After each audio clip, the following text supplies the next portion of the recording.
What up, YouTube? It's your boy, Adam of NOLA. And here today I have something a little different for you. I'm going to be going through 62 things that I have learned from Genesis. Quick preamble, and we'll get right into these, but I'm doing this as a bit of a milestone because I have a series on here called God-Free Bible Study. It's one of my least watched series on my tiny channel. Probably because people don't want to hear someone reading the Bible. I understand that. I put a lot of commentary in, but okay, whatever. It's not everyone's thing. But I have just now posted all of the videos from me reading Genesis. And that is me reading pretty much all of it. I skipped through a lot of Joshua for reasons that are in the video that is posted. I skipped the lineages, but for the most part, I've read through the whole thing. So I'm going to go through these things that I have learned from Genesis, and I'm going to give you some insights at the end of this as to why I'm sharing this and what this means with regard to the feedback that I get from Christians in general, whether it's about Genesis, whether it's about the Bible, whether it's about Christianity. So stick with me. Let's get right into it. Number one, we are supposed to believe that entire galaxies, which each of them, according to our best estimates, contain on average 100 to 400 million stars each, were created solely for the purpose of providing a tiny twinkle of light in our night sky. Now, of course, there are planets that to our eye look like light or stars if you don't know what you're looking at. There are obviously individual stars, but it wasn't until much later in our scientific development that we learned that some of those tiny points of light are actually entire galaxies that are so far away that to our naked eye, they only comprise a single point of light.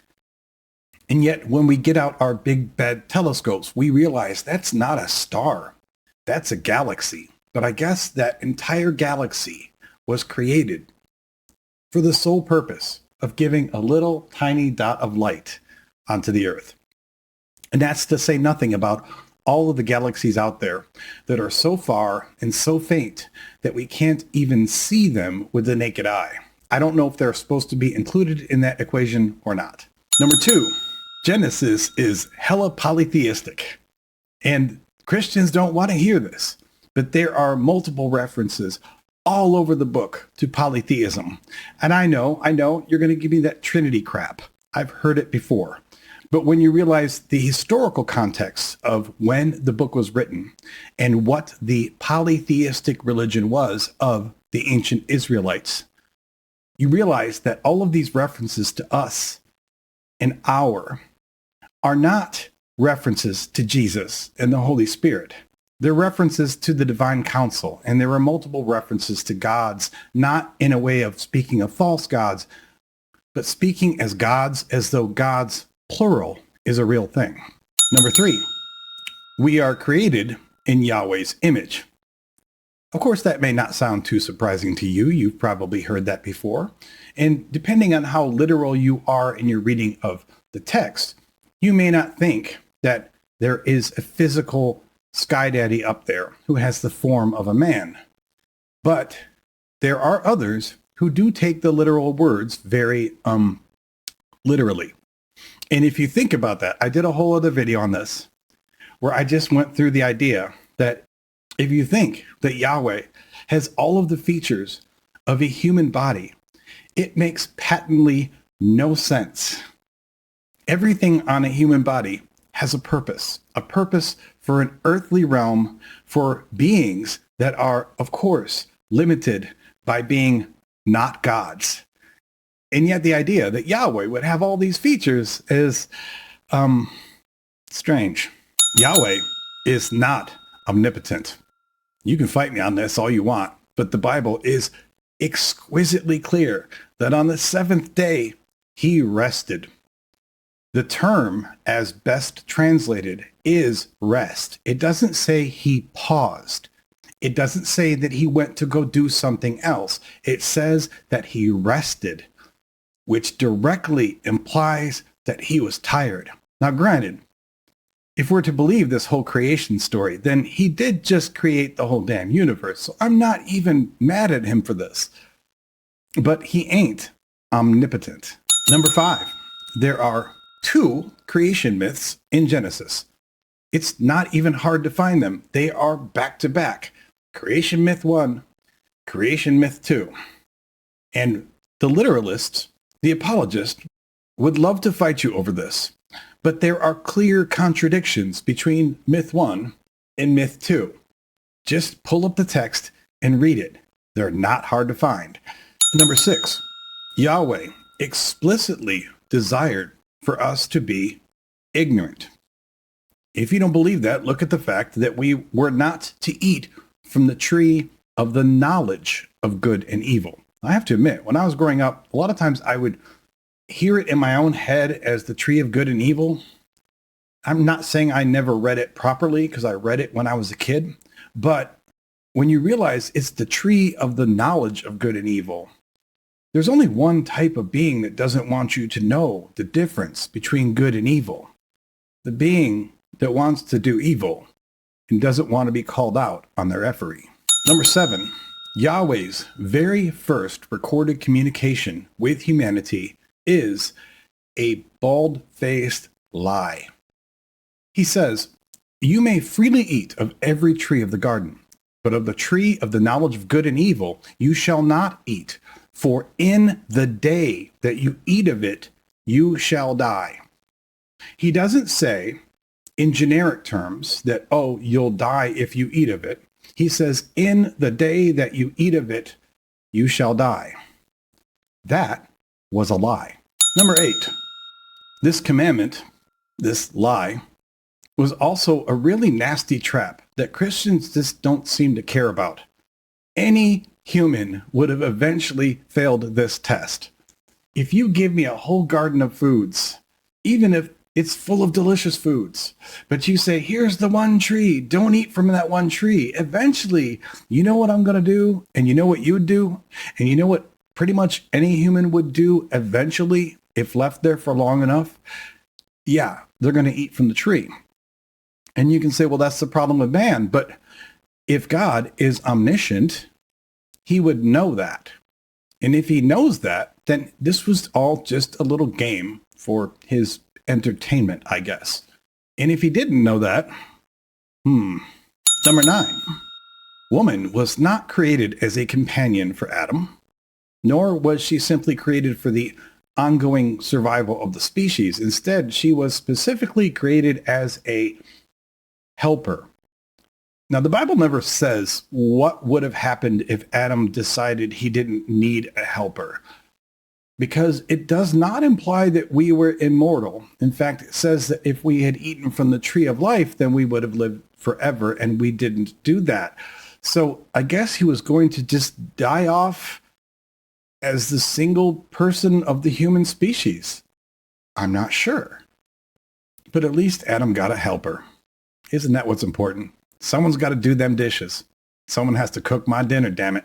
Someone's got to bring me a beer. Number 11. The serpent, who's ostensibly an antagonist, I guess, he seems to be the most honest in the whole initial story. He commits the cardinal sin of telling Eve the truth.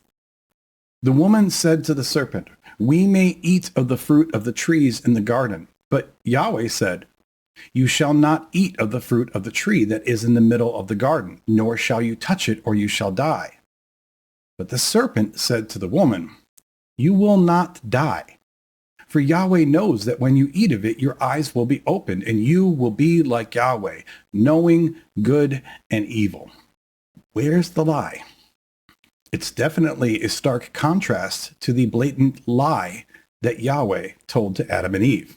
Number 12. Again, for those who want to believe that God is omniscient, after they eat of the tree, Yahweh does not know where Adam and Eve are. And I've heard the apologist excuses for this. The idea that, like a father looking for his kids in the house, knowing that they're there. That's one way that you can read it, but that is not in the text. You are projecting what you want to believe, because the text is pretty simple and pretty clear. Number 13. Yahweh curses the serpent, which is a legless creature, to have no legs. Now, I'll be honest. When I was younger and for the 40 years that I was a Christian, I always just read this as another kind of origin story for serpents. Like, oh, that's where we get serpents from, because the serpent talked to Eve and God cursed the serpent to have no legs. I really didn't think about it much past that. But the simple fact is that if the serpent had legs, it wouldn't be called a serpent. And this is not a translation error. There are words in ancient Hebrew for lizard and snake or serpent. If the being that was talking to Eve had legs to begin with, which presumably would have been a scaly kind of creature with legs, there's a word for that. It's called lizard. If they said that the lizard talked to Eve, and after doing the horrible sin of telling the truth, God decided to curse him to have no legs, and now he's a serpent, fine. I mean, in the literature of origin myths, this is fine. It's just another story for how this kind of creature or this kind of event came about. But no, the text says that God cursed a serpent to have no legs. That's like if he cursed me to no longer have wings. Number 14. Yahweh curses all humanity for all time because of the sin of two people.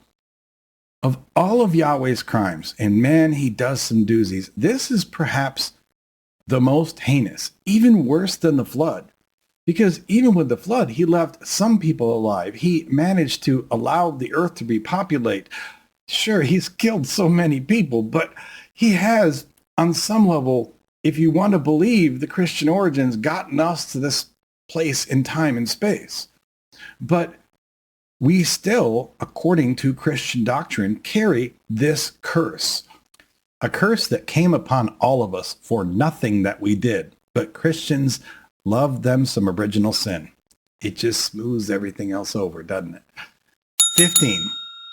Yahweh spurns the offering of Cain, despite the fact that he never in the text gave any instruction whatsoever about which offerings are acceptable or unacceptable, about whether or not you can give fruits of your field or fruits of your flock.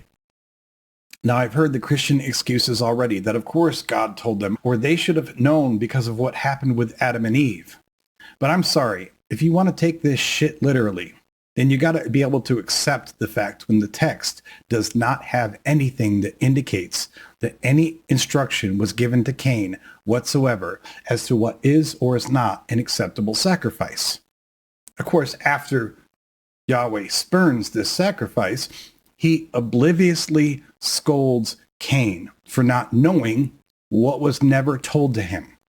This, of course, instigates the murder of Abel.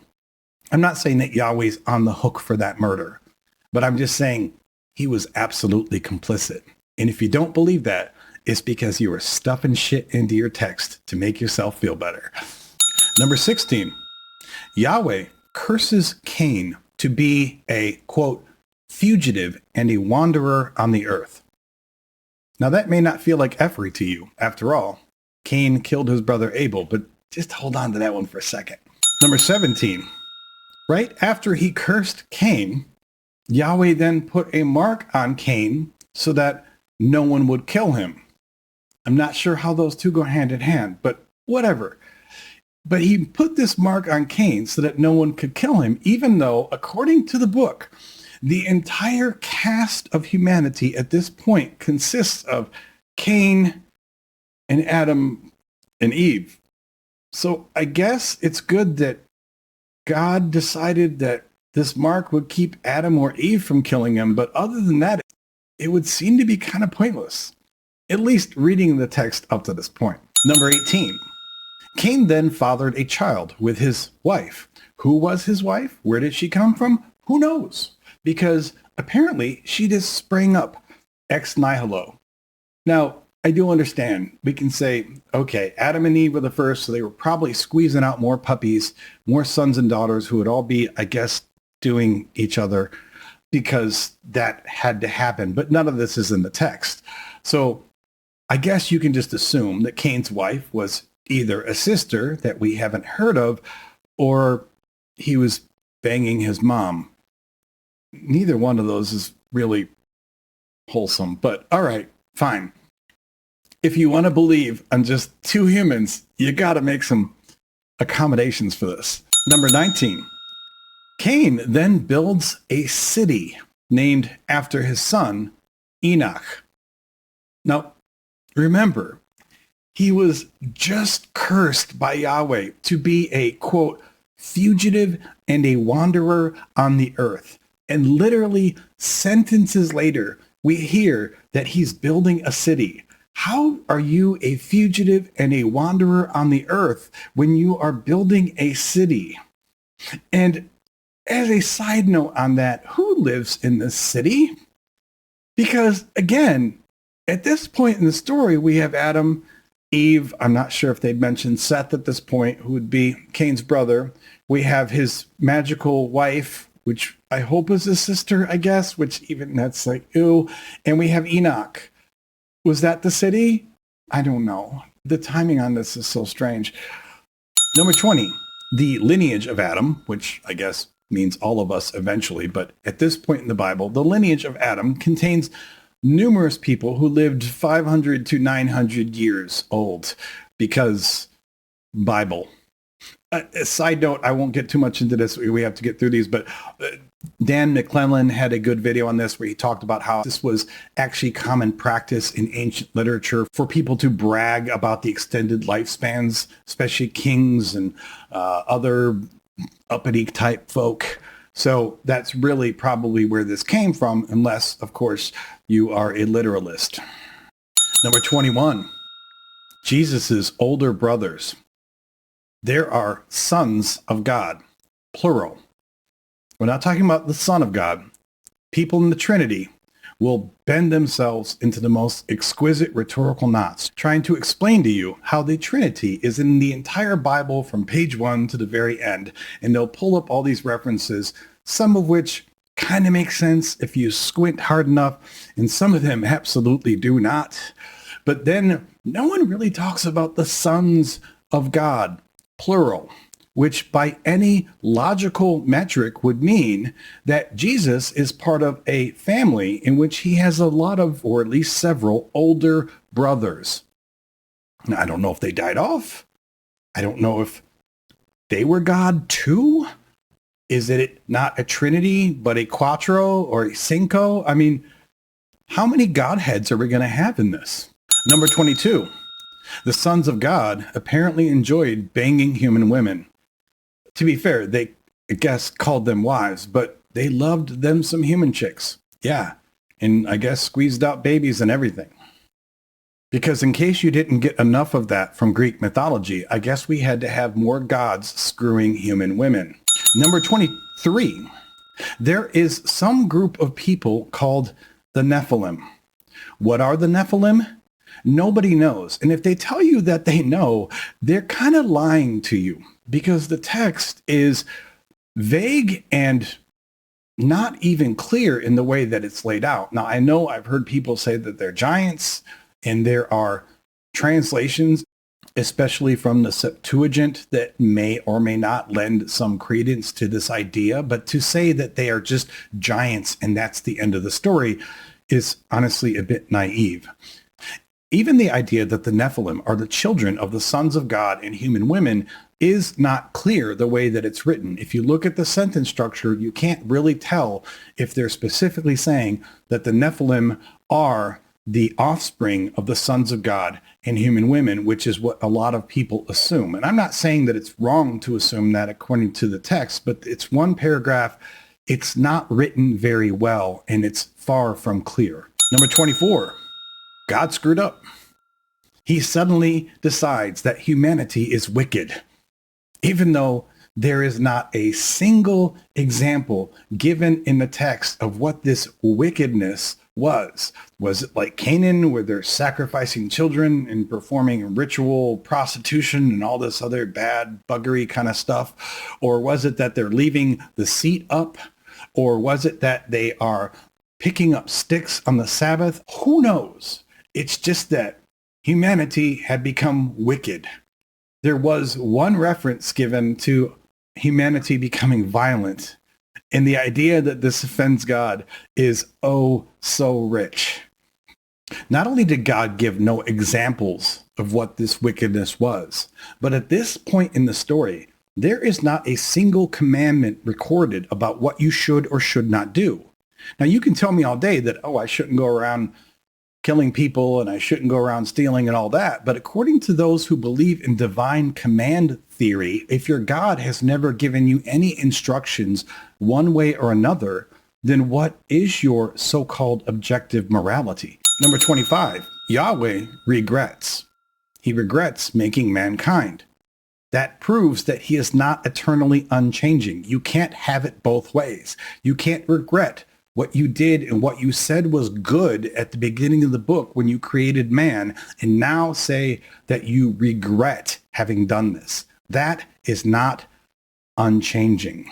Number 26, Yahweh decides to fix his little goof up with his favorite solution of all time, which is genocide, which in this case doesn't just include the humans. It includes all the animals, because I guess the squirrels were evil too. I guess the tapeworms were evil.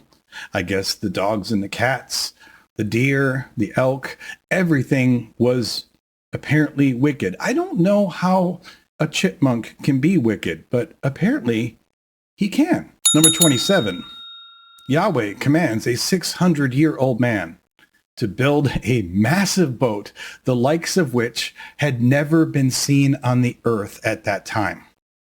Yeah, he had a little help from his sons, and I guess he had some basic instructions from the Lord, but, okay. I think that Noah was feeling it by the end of those days. Number 28, Yahweh then murders the entire world, or at least almost all of them except for Noah's family, but he murdered the entire world. I don't know how many people these were. And of course, they were babies, and they were infirm people, and they were elderly, because apparently just everybody was so wicked that we had to drown every damn last one of them. And of course, he does this by conjuring up far more water than has ever existed on the entire planet. I'd say yay God for miracles, but is it a miracle if your miracle is used to wipe out all of humanity except for a handful of people in a boat? Number 29. Noah learns that the waters have receded when a dove returns with an olive leaf. When I was a kid, I thought, that's smart. Just send the dove out. See if it comes back with something. But this was an olive tree that apparently somehow survived after being submerged in brackish water for 7 months. Yeah, that's one sturdy-ass olive tree. Number 30. Having been the only small, tiny group of people to have survived the planetary murder, Noah immediately sacrifices some of the clean animals that had just been saved from the flood. Yeah, screw genetic diversity. Number 31, this is the first time that it is confirmed in Scripture that Yahweh loves the smell of barbecue. Number 32, Yahweh promises to never commit planetary murder again with the flood. Number 33, Noah's son, Ham, commits the most heinous crime of actually seeing his dad's junk after Noah had passed out. And because of this terrible act, Noah curses Ham's son, Canaan. What did Canaan have to do with this? Why is Grandpa cursing me, Dad? Oh, because he passed out and I saw him naked on the floor. Number 34, Yahweh gets pissed off because the people had the audacity to cooperate and achieve great things together. So he remedied the situation by confusing their languages, toppling their tower, and scattering them across the earth. How dare you cooperate? How dare you do great things? Number 35, Abram, who will become Abraham, pimps out his wife, Sarai, who will become Sarah, to the Pharaoh. Sarai then proceeds to spread STDs to Pharaoh's house. Now, I admit, if you go back and look at the text, it's not going to say STD. You may think I'm just being a horrible, angry atheist here, but go back and read the text. Read it carefully. Put in the comments, tell me what you think happened there with Sarah and Abram. Sarai, who will soon be Sarah, gives Abram her slave, Hagar, to be knocked up so that Abram can have children. Because apparently only modern folk understand what sexual assault is. Of course, as soon as Hagar gets pregnant, what happens? Sarai immediately becomes a hateful, jealous bitch. Number 37, Sarai brings her hateful, jealous complaints to Abram. So what does Abram do about Hagar, who is now the mother of his soon-to-be child? Abram shrugs his shoulders and says, do with Hagar whatever you wish. He doesn't care. It's just the mother of his child. But hey, she's a slave. What do we care? Number 38. Hagar runs away after being mistreated by Sarai for committing the crime of screwing Abram after she was told to do so. But the angel of the Lord comes to Hagar and tells her to return to Sarai, the same woman who is mistreating her, and tells her to submit to Sarai. Number 39, Yahweh renames Abram to Abraham and Sarai to Sarah. And to celebrate this as a new covenant, he initiates a perpetual ritual of genital mutilation as a sign of that covenant. Because who needs to sign a contract when you can just cut a piece of your dick off? Number 40, Abraham immediately returns to his house, cuts off a piece of his dick, because you got to sign that contract, and ordered the same mutilation for his sons, who weren't babies, all the men of his house, and all of his slaves. Because apparently, to even live in Abraham's house from there forward, you had to have a piece of your dick cut off. Yeah, Bible slavery was great. Number 41, Yahweh visits Abraham, seemingly out of the blue, in person, along with two other people who are apparently angels, although that's not clear at all when the passage first begins. Now, Christians will also try to tell you that this is evidence of the Trinity. But you have to strain very hard to make such an inference. This is also despite the fact that people supposedly can't look upon the face of Yahweh and live, but Abraham was speaking face to face with God. But we can't look at the face of God, or we can, or we can't, who knows?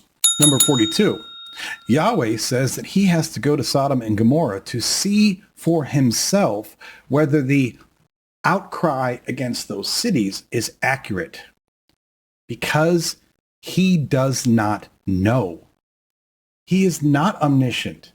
If he has to go to Sodom himself to find out if this outcry that he's heard is accurate, it's because he does not know. Number 43, Abraham bargains with Yahweh to not destroy Sodom and Gomorrah if there are any righteous people in the city.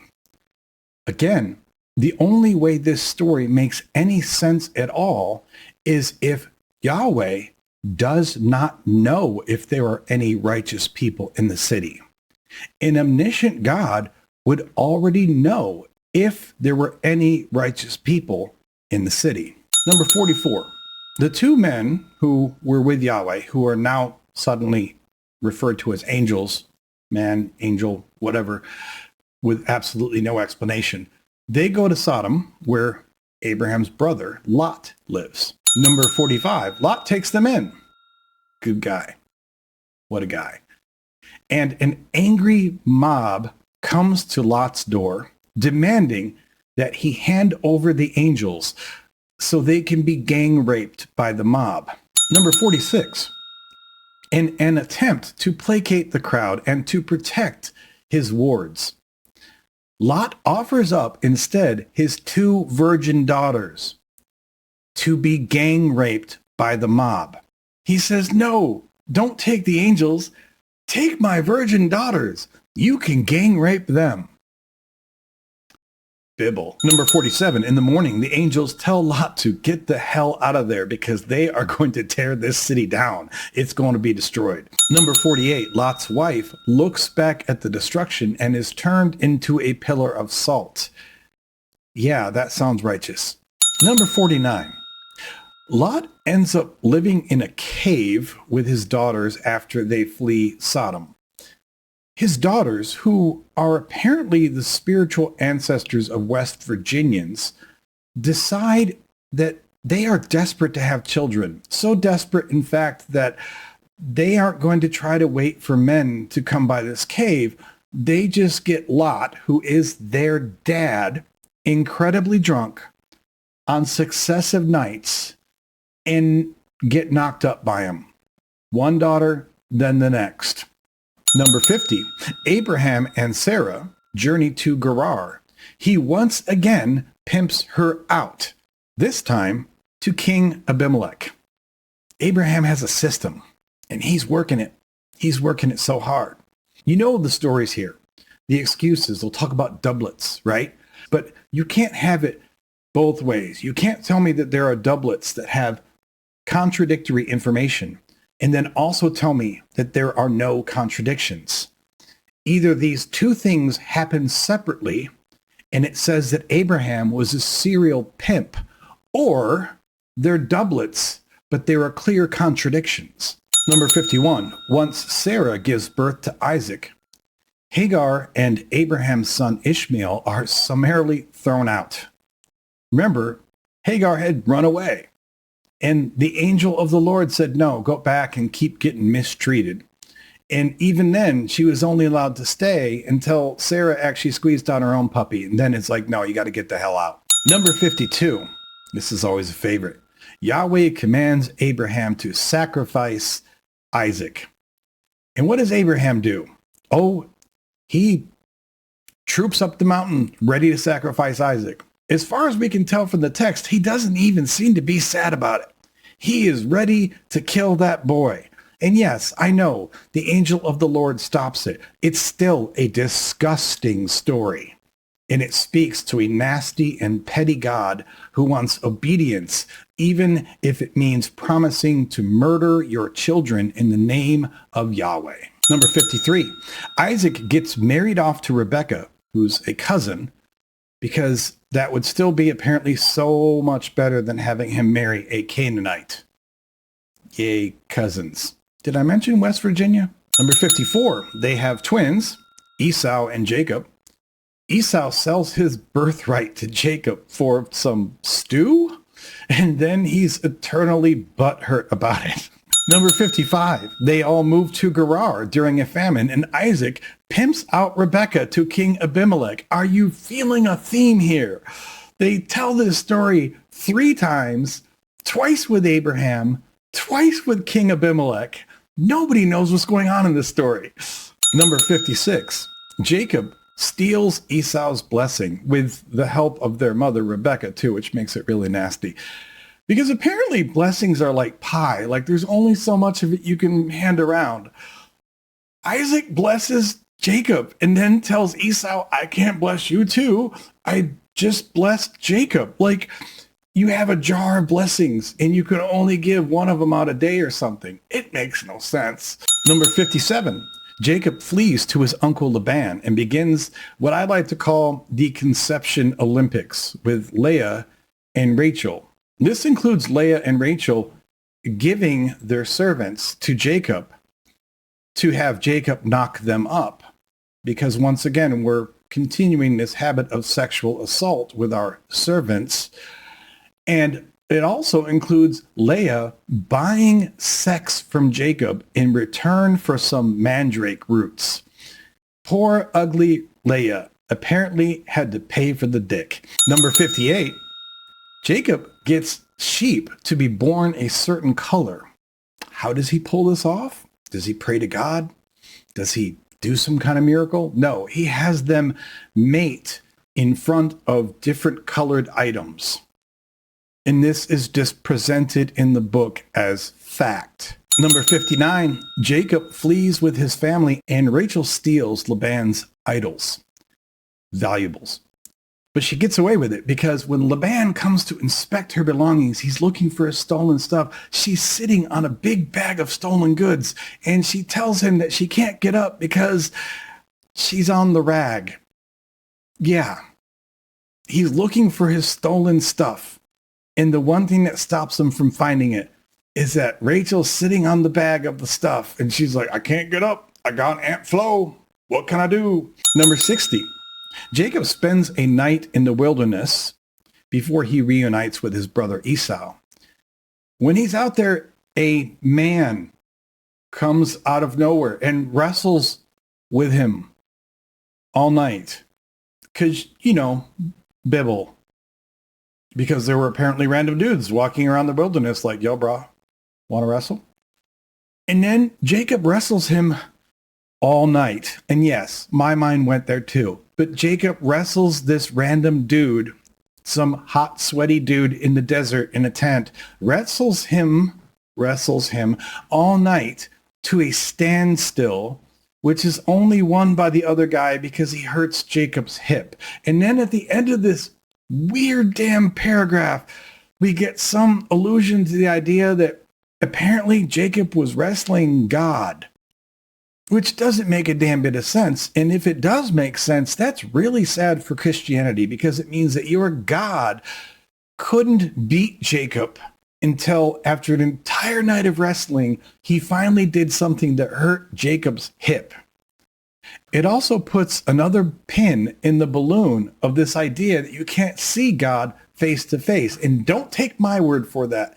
Jacob names this place in the desert after the fact that he saw God face to face. That is straight from the text. Number 61, Leah's daughter, Dinah, is raped. As revenge, her brothers, Simeon and Levi, somehow convince an entire city of foreign men to get circumcised. Yes, you heard that right. Guys that weren't even involved in Jacob and Dinah or anything. Simeon and Levi convinced all of them to chop a piece of their dick off, supposedly. And then once they agreed, remember, circumcision is a covenant with God. Once everyone agreed to this covenant, then Simeon and Levi slaughtered everyone in the town. Let's be crystal clear about this. They didn't slaughter the sick dude who raped Dinah. As much as that would be some old school justice, I can get behind that. No, they slaughtered the guy who married Dinah, his father, all the men of the city. They looted the entire city. And then the text specifically says that Simeon and Levi made the women and the children of the city, quote, their prey. They made the women and the children of the city their prey because Bible. 62, Jacob's favorite son, Joseph, is sold into slavery in Egypt. From there, Jacob institutes a system that will technically get them through the famine. It will also enslave most of the Egyptian population, and it will enslave the Israelites. So there you have it. Those are my 62 fun facts from Genesis.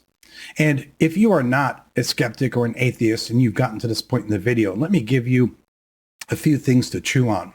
First of all, as I read through these things, you're probably thinking one after the other, oh, no, you just didn't read that right, or no, you're taking it out of context. But this is why I did this synopsis, because I've read now the whole damn book of Genesis. I've read it many times in my life, but repeatedly I'm told by Christians that I haven't read the Bible when I've read it far more than most Christians I've ever met. Or they're telling me that I'm taking it out of context. No, I'm starting at page 1 and I'm going right through and reading the text as it is written. or they'll tell me, oh, you just don't understand. And then they'll give me some excuse that's not in the text. They will have an excuse for every single one of these things, one after the other after the other. And they'll tell you how all of this is good or acceptable, or it's not what you read, it's not what you understand, you just don't get it, you need to be right with God, you need to repent, you need to talk to a pastor about this, you need to talk to an apologist who will actually explain to you what the clear text says, because, I'm too stupid to read. They'll tell you that you just haven't read the whole thing, when in fact, I've read the whole damn Bible from the first page of Genesis to the last page of Revelation, which most of my Christian friends have not. They'll tell you they have. They'll swear that they have. And then they'll act all shocked when you bring up a Bible verse or even an entire book that they've never heard of, or they can't tell you what happens in that book because they haven't read it. All they've read is what was spoon-fed to them on Sunday mornings, or what was spoon-fed to them in their car as they're listening to Christian radio, but they're not actually sitting down and reading it. And then when you throw this stuff back at them, of course, they have 1,001 different excuses. But even though this isn't going to stop a single snarky-ass comment from being in my videos, I still wanted to put this whole synopsis here after I have done all of Genesis in my God-free Bible study, because for everyone who says I haven't read it, you're freaking lying. I absolutely have read it. And not just this time, I've read it many times over the years. I've read it. I know what the words mean. I'm not a biblical scholar. I don't read Hebrew. I'm not going to tell you that I understand every nuanced ancient meaning. But if I have to understand ancient Hebrew to understand your book, or if I have to go to 20 years of Bible study to understand your book, then your book sucks. Because I can guarantee you most Christians that are reading this aren't going through all that. They're sitting down and just reading it as English. And that's what I'm doing. And when you do, all of this stuff comes out. The other thing I want to mention here is this. All of these stories, all of these things I brought up to you, maybe they sound fine to you. Maybe you think that all makes sense. If I took the names out of this, and if you hadn't read this before, and I took the names out, and I replaced them with names like Vishnu, or Allah, or Buddha, or Hanuman, or Zeus, or Odin, you would think that a lot of this was disgusting. You would think it was nonsensical. You would think that it represents a God that you wouldn't want to follow. But when you recognize these stories from your childhood, and when you recognize them from what other Christians around you tell you are just fine, you are automatically, subconsciously triggered to defend them and to write them off as being just fine. There are no contradictions. It's univocal. Those aren't the things that are really there in the Bible, Adam. You're just not reading it right. You're taking it out of context. You don't understand. They have 1,000 different excuses. But if I told you that these were stories from my new religion, with all the names changed, and you didn't recognize the stories, you'd tell me that they're disgusting. You'd tell me that these are ridiculous stories. You'd say, why the hell would I even follow this kind of crap? But because it's part of your indoctrinated tradition, you're fine with it. Thank you for joining me on this video. I hope you've enjoyed my little lessons here from Genesis. And while I have already recorded all the episodes for the God-free Bible study that does Exodus, when I get done posting those, I'm doing them once a week, I'll do another synopsis for you here to give you all the joys that have come up in Exodus, because it doesn't get any better. Thank you for being here. Put all the comments below about all the hateful, stupid crap I just said. Tell me about how I've gotten it all wrong. Tell me about how I have to get right with Jesus, and then I would love all of this. Condescend to me. Do everything. It's great, because I got nothing else to do. Thank you for being here. I hope to see you again on future videos. Until then, lo, I say unto you, stay skeptical.